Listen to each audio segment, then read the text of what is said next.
सौहार्द के लिए एक अच्छा माहौल बनेगा, वो नियत करके मैं चला गया। मुझे मालूम था तो विरोध तो होगा, लेकिन इतना होगा मुझे इसका अंदाज़ा नहीं था। अब सबसे ज़्यादा जो रात हुआ वो ये हुआ कि इन्होंने 4 बिंदुओं पे मेरा बायकाट किया है। अक्सर आपने सुना होगा कि इमाम फतवा जारी करते हैं, लेकिन मेरे साथ जो शख्स मौजूद हैं चीफ इमाम, उनका कहना है कि उनके खिलाफ ही फतवा जारी कर दिया गया है। क्या कुछ पूरा मामला है, खुद बताएंगे। क्या आपको ये हाथ में जो है फतवा है? जी बिल्कुल फतवा है। क्या कुछ इसमें कहा गया है? देखिए, मुझे राम जन्मभूमि ट्रस्ट के द्वारा निमंत्रण मिला। मैं उनके निमंत्रण को स्वीकार करा। 2 दिन तक मैं सोचता रहा, विचार किया बहुत। मुझे लगा कि अपने देश के खातिर, देश हित में, सौहार्द के लिए एक अच्छा माहौल बनेगा, वो नियत करके मैं चला गया। मुझे मालूम था तो विरोध तो होगा, लेकिन इतना होगा मुझे इसका अंदाज़ा नहीं था। मैंने वहाँ जाकर तमाम अयोध्या वासियों ने मेरा स्वागत किया, साधु संतों ने मेरा स्वागत किया, राम जन्मभूमि ट्रस्ट ने इस्तकबाल किया, सबने खुशी का इजहार किया। वहाँ से निकला हुआ मेरा एक पैगाम है, जो कि पैगाम मोहब्बत। जो मैंने कहा था कि हमारी सबकी जातियाँ ज़रूर अलग हो सकती हैं, हमारे पंथ ज़रूर अलग हो सकते हैं, हमारी आस्थाएं ज़रूर अलग हो सकती हैं, पूजा पद्धति ज़रूर अलग हो सकती है, लेकिन हमारा जो सबसे बड़ा धर्म है इंसान और इंसानियत का है। और हम भारत में रहते हैं, हम सब भारतीय हैं। तो आओ हम सब मिलकर भारत को मजबूत करें, भारतीयता को मजबूत करें, राष्ट्र सर्वोपरि है। ये मेरी स्टेटमेंट है। इस स्टेटमेंट को लेकर इन्होंने ये फतवा जारी किया है। इनका नाम है मुफ्ती मोहम्मद साबिर हुसैनी कासमी। ये एक इंस्टीट्यूट चलाते हैं मुफ्तियों का, इनका मुफ्ती क्लासेस के नाम से है।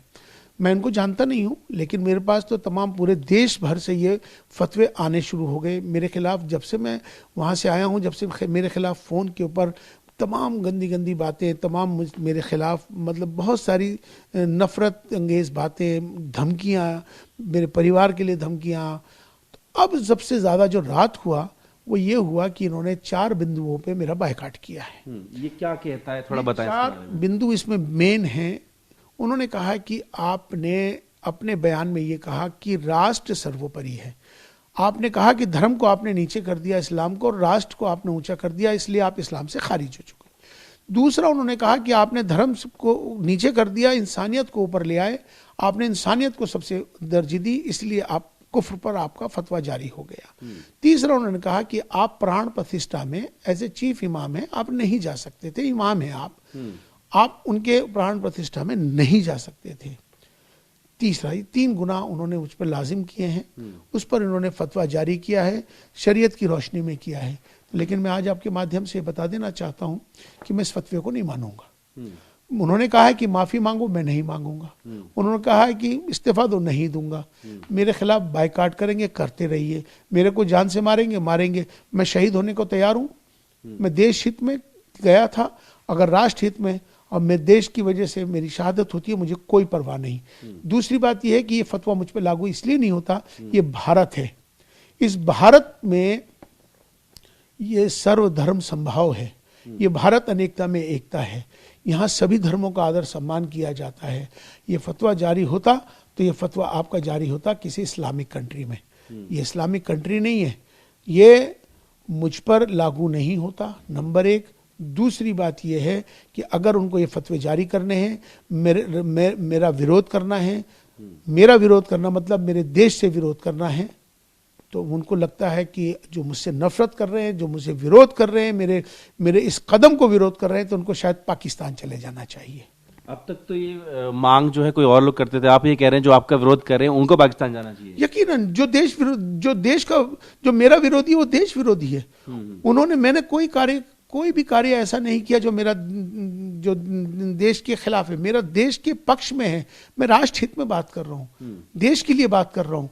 मैं बात यही तो कह रहा हूँ कि देश हमें देता है सब कुछ, तुम भी तो कुछ देना सीखो। ये भाव आपके अंदर आना चाहिए। अगर आपके अंदर देश के लिए भाव नहीं है, तो मुझे लगता है कि अगर आपको देश से प्रेम नहीं है, जो अब ये फैसला अब आपको करना होगा, खास तौर पर मुसलमानों को करना होगा, जो मेरे पैगाम मोहब्बत को मेरा समर्थन कर रहे हैं, वो समझ लो कि वो देश प्रेमी हैं। और जो मेरा विरोध कर रहे हैं वो देश के भी विरोधी हैं और मेरे भी विरोधी हैं, और जो मेरा विरोध कर रहे हैं शायद उनको पाकिस्तान चला जाना चाहिए।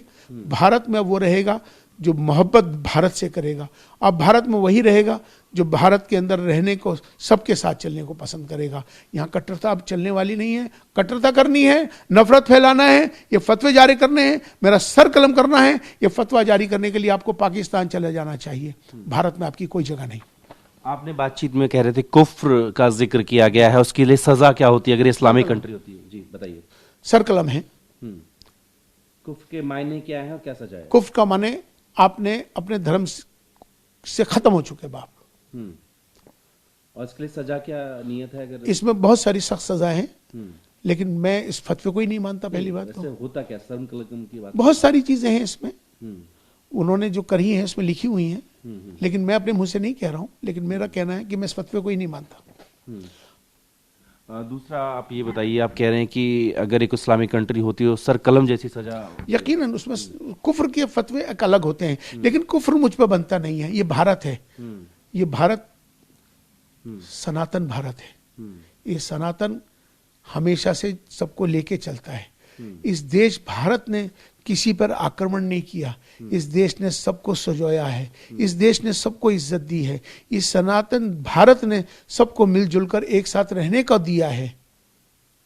एक तो ये फतवा आपको किस मोड से मिला, कैसे मिला? कुछ दे के गया, ऑनलाइन मिला? ऑनलाइन पे, व्हाट्सएप पे मेरे पास पूरे भारत से अलग अलग जगहों से आ रहे हैं ये। ठीक है। अभी उनका इंटरव्यू भी कहीं पे सुना है मैंने। हाँ। उन्होंने कहा है कि हम अपने फतवे को जारी रखेंगे और हम माफ नहीं करेंगे।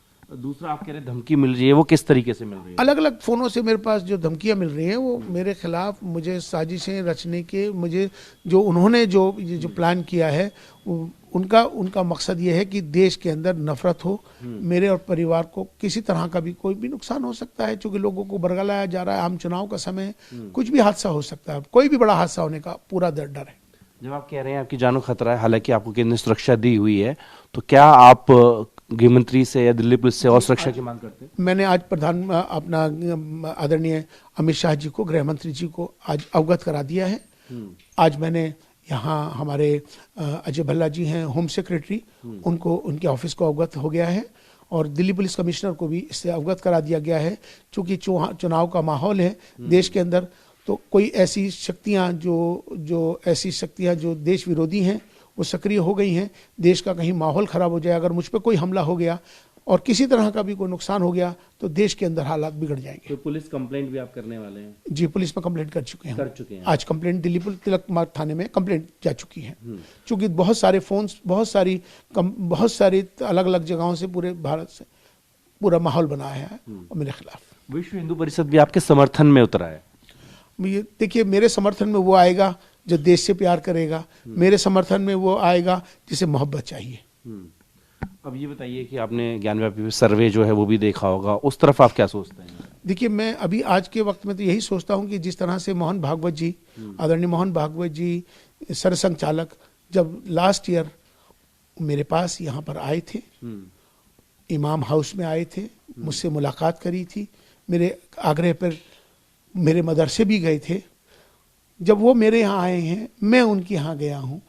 जब हम एक दूसरे के आएंगे, एक दूसरे के जाएंगे, तो माहौल के अंदर एक अच्छा नरमी आएगी, मिसअंडरस्टैंडिंग्स खत्म होंगी, आपस में इख्तलाफ खत्म होगा। तो मुझे लगता है संवाद ही एक ऐसा माध्यम है जिसका सभी तरह का समाधान निकल सकता है। दो और महत्वपूर्ण विषय हैं, उस पर मैं आपकी राय जानना चाहूँगा। एक तो केंद्रीय मंत्री हैं शांतनु, जिन्होंने कह दिया है कि जो CAA वो एक हफ्ते के अंदर लागू हो जाएगा। दूसरा, यूनिफॉर्म सिविल कोड पर उत्तराखंड सरकार ने कह दिया ड्राफ्ट तैयार है और 2 फरवरी को बजट के साथ में उसको पेश कर दिया जाएगा।